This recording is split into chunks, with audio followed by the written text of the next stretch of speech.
전통이냐 인간이냐, 이 전통하고 인간이라는 제목으로 우리가 이제 오늘 두 번째 살펴보고 있습니다. 어떤 전통이든지 어떤 율법 조항이든지 어떤 방편으로 그 본 뜻을 어긋나서 인간을 얽매이고 또 그 사람의 존엄성을 파괴하고 또 그 사람의 어떤 그 잘못과 실수를 입증하기 위해서 하나님의 말씀을 적용하는 것, 그렇게 들이대는 것은 스스로 멸망의 길로 가는 거나 마찬가지가 되는 그런 것입니다. 왜 그러냐면 그 순간 하나님께서는 우리들에게 동일하게 적용을 하셔야 되거든요. 우리가 했던 것과 똑같이 우리의 모든 것에 대해서 그렇게 말씀을 들이댈 수밖에 없기 때문에 그렇다라는 것입니다. 그래서 지금 바리새인과 서기관들이 지금 그런 어떤 일을 하고 있다라는 거죠. 우리는 하나님의 말씀과 전통으로 더욱더 하나님의 뜻, 사람을 만드신 그 목적에 합하게 사람들을 행복하게 만드는 데 초점을 맞춰야 된다라는 거예요. 그래서 내가 마음에 들지 않는 사람, 문제가 있다고 생각하는 사람들을 그렇게 정죄하는 수단으로 하나님의 말씀이나 그 전통을 이렇게 변질시키게 되면 그때부터는 걷잡을 수 없이 그렇게 갈등이 생기기 시작하고 그 공동체가 어려움의 길로 가게 되는, 어쩌면 더욱더 성경에서는 뭐라고 얘기를 하냐면 마귀의 밥이 된다라고까지 이야기를 하게 됩니다. 예수님께서는 이것을 너무나 잘 아셨기 때문에 너무나 안타까워하십니다. 지금 손을 씻지 않고 먹은 제자들을 혼내면 어쩌면 그 일은 자연스럽게 넘어가요. 왜 너희들 잘못했냐? 쉽게 해결될 수 있는 방법은 딱 하나예요. 너희들 이리 와봐. 너희들 왜 그걸 알면서 그걸 잘못했냐? 혼내면 돼요. 다음부터 꼭 씻고 먹어라. 그럼 이야기가 간단하게 끝납니다. 그러면 7장 자체가 한 5절 정도? 한 6절 정도에서 끝나버려요. 근데 이게 어디까지 연결이 되냐면 23절까지 연결이 돼요. 이렇게까지 에너지를 낭비하실 일이 원래는 아니었다라는 거예요. 근데 예수님께서 이걸 너무나 잘 아셨기 때문에 너무 안타까운 거예요. 그래서 과도할 정도로 제자들을 굉장히 옹호를 해줍니다. 잘못을 안 했다는 게 아니에요. 그 정도로 이게 안타까운 어떤 그런 모습이기 때문에 과도할 정도로 옹호를 해주세요. 사실 전통이건 종교적인 의식인 상관없이 손 씻고 음식 먹는 거 당연한 것 아닙니까? 그런데도 제자들을 나무라지 않고 오히려 바리새인과 서기관들에게 예리하게 집요할 정도로 설명을 하면서 그들을 이해시키고 어떤 게 더 중요한지 설명을 해 나가신다라는 거예요. 그리고 사실 이렇게 손 씻는 문제 하나 때문에 예수님께서 이렇게 길게 얘기하시는 예가 없어요. 그런데 예를 아주 길게 들어가면서 23절까지 이어집니다. 얘기가. 처음에는 부모님에 대한 얘기가 나와요. 부모님에 대한 왜 나왔을까요? 이 사람들이 중요하게 생각한 게 뭐라고 그랬죠? 어저께 3가지 정도로 말씀을 드렸습니다. 뭐죠? 십계명. 그 다음에 뭐죠? 미슈나. 그 다음에 뭐죠? 탈무드. 그 첫 번째에 있는 꼭지가 뭐죠? 십계명이에요. 거기에 나와 있는 게 부모님에 대한 것입니다. 부모님 5계명이죠. 그래서 이거에 대한 것은 오늘은 우리가 유전이냐 장로들의 유전이냐 인간이냐라는 주제로 나누고 있는데, 내일은 우리가 율법이냐 장로들의 유전이냐 말씀이냐 이 2가지로 주제를 살펴봐야 돼요. 그게 이제 첫 번째 꼭지에는 부모님에 대한 것입니다. 첫 번째는 부모님에 대한 설명도 하고 그 다음에 또 뭐라고 해요? 그 다음에 중요한 게 뭐라고 그랬죠? 미슈나. 그렇죠? 이 사람들이 주후 200년에 성문화했던 그거라고 그랬죠? 미슈나. 그게 뭐라고 그랬죠? 음식 먹을 때 입으로 들어가는 음식이 사람을 더럽게 하는 것이 아니다. 너희들이 마음속에 있는 것이 사람을 더럽게 한다는 구체적인 이야기를 하면서까지 제자들이 손 씻지 않고 먹은 것을 굉장히 중요하게 여기면서 그것을 통해서 아주 본질적인 문제들을 설명해 주신다라는 거예요. 그래서 이야기가 길어집니다. 우리들이 이런 죄를 범하기가 쉽기 때문에, 우리가 서기관과 바리새인들이 될 가능성이 쉽기 때문에 이렇게 주님께서 말씀하신다라는 거예요. 제임스 스핑크스라는 분이 이런 말을 했습니다. 기독교를 반대하는 자들이 아니라 오히려 따르고 옹호하는 자들로 인해서 크게 해를 받아오고 있는데 너무나 좀 충격적인 말이죠. 이는 세상이 때로 그들의 말과 삶이 서로 다른 것을 보기 때문이라는 거예요. 삶과 말씀에 대한 것들이 어긋남에 때문에 그렇다는 거예요. 그러면서 이렇게 얘기를 합니다. 그들이 기독교인들이죠. 만약 기독교가 우리가 받은 대로 옳다고 한다면, 세상 사람들이 보기에 기독교가 옳다고 한다면 자기들이 기독교가 옳대요. 너무 좋은 종교래요. 옳다고 한다면 마땅히 그들의 삶에도 변화가 있어야 한다고 이치에 맞는 변론을 하고 있다. 이렇게 이야기를 하고 있습니다. 여러분, 우리들이 하나님의 말씀을 이야기할 때는 그 말씀의 본질은 뭐라고 얘기하냐면 늘 서로 사랑하라 라고 이야기를 한다라는 거예요. 서로 용서하라. 그것이 선포되고 있고 그 용서의 하나님을 믿으라고 이야기를 하면서도 정작 교회 안에서 어떤 그 규칙, 법조문 때문에 얽매이게 하고 그 율법의 조항을 가지고 집요하게 공동체뿐만 아니라 이게 노회, 총회, 갈등 관계가 또 그런 일을 얼마든지 이렇게 행한다라는 거예요. 그리고 그것을 아주 중요한 하나님의 일로 생각을 하게 되더라는 거예요. 그런 경우가 많다라는 것입니다. 제가 그래서 노예가 있으면 굉장히 마음이 불편한 순간이 많아요. 잘 안 가려고 그래요. 꼭 필요한 일들, 또 우리 교회에 필요한 일들 빼놓고는 잘 안 가요. 이러한 것들은 바리새인과 서기관들이 예수님과 그 제자들을 축출하기 위해 했던 방법하고 똑같은 일을 행하고 있다는 거예요.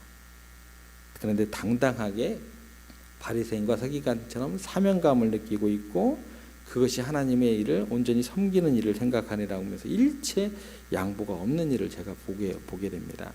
무엇을 위해서 전통이 있고 무엇을 위해서 노예가 있고 무엇을 위해서 총회가 있는지 그것을 착각하고 있는 것은 아닌지 그런 마음 아픔이 많이 경험되어졌습니다. 예수님께서 너무나 안타까운 모습이 이런 마음이에요. 한 인간이 한 사람의 그 마음을 아프게 하는 것만큼 예수님의 마음을 아프게 하는 것이 없다라는 것입니다. 그런데 하나님을 위하고 교회를 위하고 법을 지키고 전통을 지킨다는 이유 때문에 모든 것들을 무너뜨리는 아픔을 그리고 심지어는 충성을 다했던 그 사람에 대한 배신감을 느끼게 하는 그런 고통을 준다라는 거예요. 이게 뭐냐면 교리에 대한 수호심. 이것이 오히려 그 사람에 대한 인성을 말살하는 그런 일들도 진행될 수 있다는 것입니다. 그런데요, 여기에 대해서 주님께서 아주 단호하십니다. 단순하십니다. 거짓된 형식에 대해서 얽매이지 않고 단호하게 그냥 대결을 해버리세요. 자기 목숨 걸고 대결을 해버리세요. 그때 당시에 그 사람들에 대해서. 그리고 그것이 얼마나 잘못된 것인지 아주 신랄하게 이야기를 하고 계십니다. 외국에서 이런 일이 있었다고 합니다. 차 범퍼에 보면 우리가 이제 지저스 이렇게 물고기 모양 하고 다니잖아요. 그것도 외국이 똑같이 하거든요. 거기에다가 한쪽에는 예수님 사랑합니다라고 써져 있었고 다른 한쪽 범퍼에 보면 이태릭체로 강조를 해서 뭐라고 써있는 내 차 건드리면 가만 안 둔다. 이걸 이렇게 양쪽으로 이렇게 써놓고 다닌 거예요. 근데 이 두 가지가 모순이 되는 거잖아요. 그죠? 근데 전혀 못 느끼고 있는 게 우리 그리스도인들의 모습이다라는 거예요. 예수님은 당신을 사랑합니다. 예수님은 우리를 사랑하십니다. 해놓고는 잘못하면 굉장히 뭐라 그래요? 도끼를 품고 있으면서 이것이 지금 법을 지키는 것이고 하나님의 말씀을 지켜나가는 것이고 이게 우리들의 문제다라는 거예요. 그런데요, 예수님은요, 이 두 가지가 헷갈리지 않으신 분이에요. 예수님은 뭐라고 얘기하시냐면 죄인들을 구원하러 오셨다. 이게 딱 한 가지예요. 두 가지가 나오지가 않아요. 죄인들을 구원하러 오셨어요. 죄인을 심판하러 오셨던 게 아닙니다. 우리가 그 생각을 잊지 않으셔야 돼요. 죄인을 구원하여 의인되게 하러 오셨다라는 거예요. 그렇다면 교회의 모든 행사와 율법은요, 죄인의 죄에서 자유케 하고 존엄성을 회복케 하고 그들의 행복을 하게 만드는 게 교회의 목적이 되어야 된다는 거예요. 부르심의 목적이 되어야 된다는 거예요. 하나님의 나라를 이루어가는 게 목적이 되어야 된다는 거예요. 제가 목회를 하면서 제1원칙 중에 하나가 행복한 교회입니다. 우리 교인들은요, 행복하셔야 돼요. 여러분들 행복하셔야 돼요. 신앙생활 하시면서. 신앙생활에서 행복하지 않으려면 안 하시는 게 나아요. 하지 마세요. 진짜요. 그걸 왜 하십니까? 만약에요, 굉장한 프로젝트가 있어요. 만약에 그 가운데 힘들어하고 괴로워하는 사람이 있으면 저는 일순간에 중단합니다. 추진력이 없는 게 아니에요. 저 굉장히 추진력이 있고 되게 고집이 센 사람 가운데 하나입니다. 근데 안 해요. 어떤 일 때문에 많은 사람이 아프다면요, 그것은 차라리 일 안 하는 게 낫습니다. 예수님께서 하지 말아요. 안식일에 본 정신이 뭐냐는 거예요. 다른 거 다 등여도 저는 새 가족들이 시험에 들게 되거나 시험에 들는 사람이 있으면 저는 못 견뎌야 합니다. 사람의 영혼을 다치게 해서는 안 돼요. 진짜 안 돼요. 그건 제가 아주 불쌍합니다. 영혼을 구원했는데 그 영혼을 실족해 하면요, 그 영혼 못 돌아올 수도 있어요. 진짜요. 어떻게 영혼을 구원했는데, 그 영혼을 구원했는데 그 영혼을 실족해 하는 것은 교회로서는 해서는 절대로 안 되는 일입니다. 예수님께서 지금 그 일에 목숨을 걸고 계세요. 이거 지금 십자가까지 연결되는 일이에요. 이 일이요. 예. 우리들이 집중해야 할 게 뭔가를 한번 생각해 보셔야 됩니다. 어떤 의미에서 우리는 율법을 지키고 전통을 지키고, 그런데 실제로 인간을 얽매이고 힘들게 할 수도 있고, 그 율법과 전통을 지키는 것이 인간을 자유롭게 할 수 있고, 두 가지 양면의 검이에요. 양날의 칼이에요. 어떤 것이 사람의 생명을 살리는 것인가, 그것을 상황에 따라서 잘 보셔야 돼요. 항상 똑같은 것은 없습니다. 똑같은 적용은 없다라는 거예요. 가난한 아주머니 한 분이 이제 마켓에 들어가셨어요. 빵과 우유를 샀어요. 그리고 계산대로 나와서 계산을 합니다. 근데 계산하는 그 점원이 아주머니 가방 열어보라는 거예요. 안 열겠대요. 아니 왜 안 여세요? 열어보세요.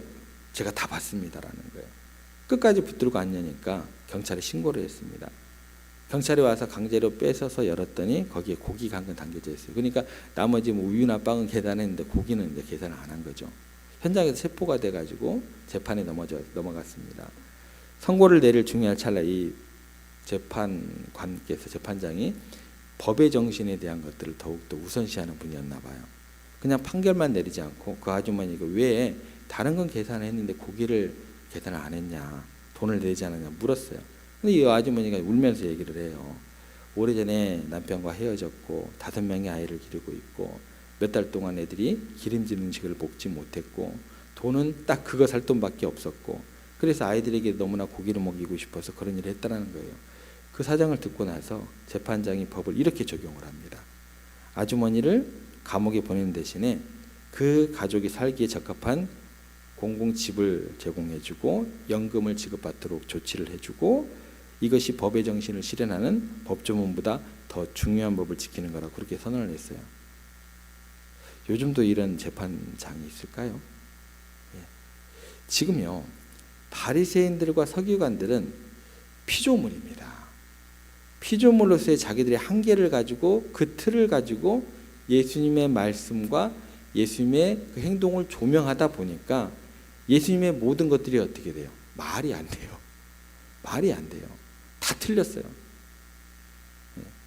그래서 그들의 반응은 한결같이 예수님에 대해서 어떻게 나오냐면, 예수님의 반응에 대해서 비웃거나 화를 내거나 심지어 어떻게 돼요? 더 나아가서는 예수님을 죽이려고까지 하는 그런 반응으로 나오게 됩니다. 이 한계를 가진 인간의 좁은 시각과 한계를 가진 인간의 좁은 머리를 가지고 광대하신 깊이가 있으신 하나님 말씀을 읽으니 제대로 된 반응이 나올 수 있을까요? 없을까요? 없죠. 하나님의 수준에 놓고 하나님의 말씀을 읽어야 되는데 자기들의 수준에 놓고 하나님의 말씀을 읽으니까 이해가 안 되는 거죠. 이런 사람들은 무슨 홍해가 갈라졌다는 거야, 이게 뭐 장난도 아니고, 당연히 그렇게 이해가 안 될 수밖에 없죠. 그 사람은 홍해를 못 가르니까, 그러니까 인간인 거예요. 그렇죠? 홍해를 가르칠 수 있는 분이니까 그분은 누구예요? 그분은 하나님이세요. 이런 사람들이 하는 이야기는 이해되면 믿겠다라는 거예요. 그 사람이 이해되는 것보다 우리 주님 오시는 게 더 빨라요.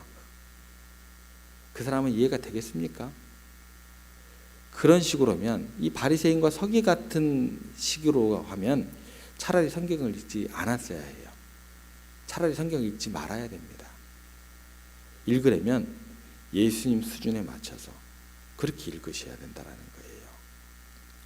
우리들이 법을 지키는 것보다도 사람을 살리는 것, 예수님께서 그것을 왜 제정하셨고 왜 말씀하셨는가, 그것을 중요한 것을 잊지 않으셔야 된다는 거예요.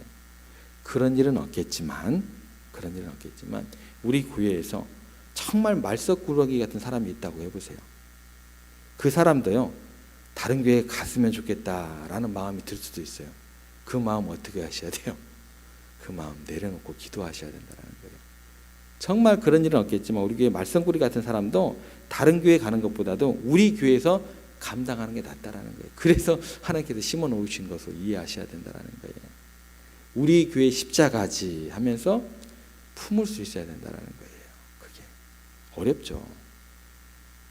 그래도 우리 교회가 감당할 수 있을 만하니까 하나님께서 우리 교회에 보내셨거니 하고 기도하면서 품으실 수 있어야 된다는 거예요. 여러분이 꼭 이 마음을 잊지 마시기 바랍니다. 전통이 중요한 게 아닙니다. 바뀌어요. 전통은 시대와 흐름에 따라서. 신학이라는 것은요, 그렇게 계속 재해석돼야 되는 거예요.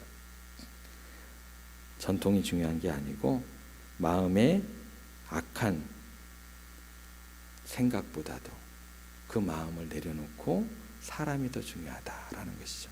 이것이 우리 예수님의 마음이다. 우리는 성경을 그렇게 바라보고 그렇게 읽으시고 그렇게 적용하셔야 된다는 거예요.